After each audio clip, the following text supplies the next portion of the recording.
Imaginez un instant. Et si une intelligence artificielle pouvait, tomber malade? Pas une panne matérielle, non, mais une sorte de déclin cognitif, un peu comme chez nous les humains. Ça peut paraître un peu fou, mais c'est exactement l'hypothèse d'une étude fascinante qu'on va décortiquer aujourd'hui. Une étude qui aborde le problème comme une véritable investigation clinique. Alors, tout part d'un concept qu'on connaît bien, le brain rot, la gangrène cérébrale. On sait tous ce que c'est, cet effet un peu abrutissant de la consommation excessive de contenu en ligne et de très basse qualité.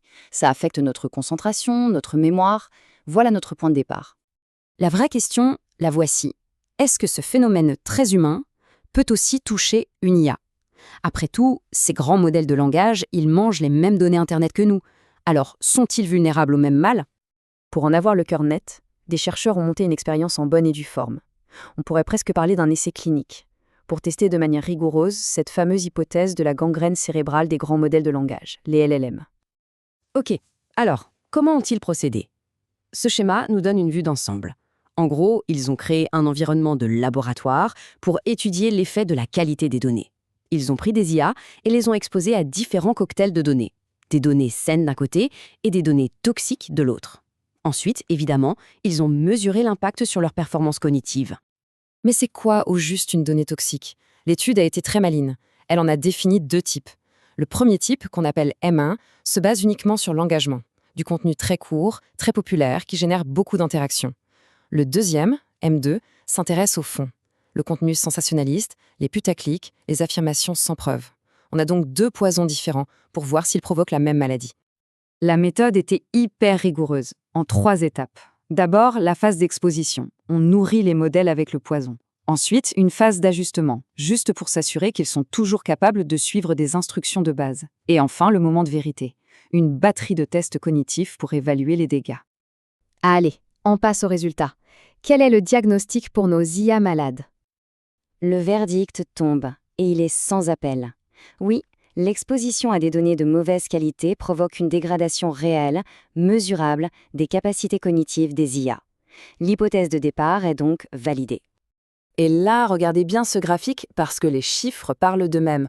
On parle d'une chute de performance spectaculaire. Sur une tâche de raisonnement complexe, vous savez, du type chaîne de pensée, où le modèle doit expliquer son cheminement, on passe de quasi 75% de réussite à peine plus de 57%.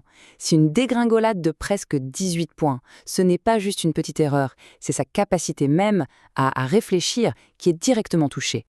Et ce qui rend tout ça encore plus probant, c'est ce qu'on voit ici. C'est un effet dose-réponse comme en médecine. Plus la dose de junk data augmente, plus la performance chute. Ça, c'est la signature d'un lien de causalité très fort entre la qualité de ce que l'IA mange et sa santé cognitive. Bon, maintenant qu'on a le diagnostic, il faut comprendre le mécanisme. C'est quoi la pathologie exacte? Où se situe la lésion? Comment est-ce que ce poison digital agit sur le cerveau de l'IA? Et les chercheurs ont mis le doigt dessus. Ils appellent ça la lésion primaire, l'omission de la pensée. En clair, le modèle devient paresseux. Il apprend à ne plus faire l'effort de construire une chaîne de raisonnement logique. Il saute les étapes pour aller directement à une conclusion qui est, du coup, souvent fausse. Et ce chiffre est juste ahurissant. 94% des erreurs ne viennent pas d'une faute de logique complexe, non. Elles viennent du fait que le modèle n'a tout simplement pas réfléchi, il a sauté les étapes. En fait, ils se mettent à imiter le contenu qu'on lui a donné à consommer, court, direct, sans substance et sans raisonnement. Alors, la question à millions, est-ce qu'on peut guérir une IA de ça? Est-ce que les dégâts sont réversibles? Quel est le pronostic? Eh bien, le pronostic n'est pas bon. Les chercheurs ont tout essayé. Des simples prompts pour encourager l'IA à réfléchir, inefficace. Un réentraînement massif avec des données de très haute qualité, ça aide un peu, mais la guérison reste très partielle. Il laisse un écart de performance, des séquelles. C'est comme si les mauvaises habitudes, ces raccourcis mentaux, étaient devenus permanents, gravés dans le modèle. Tout ça nous amène à la question essentielle.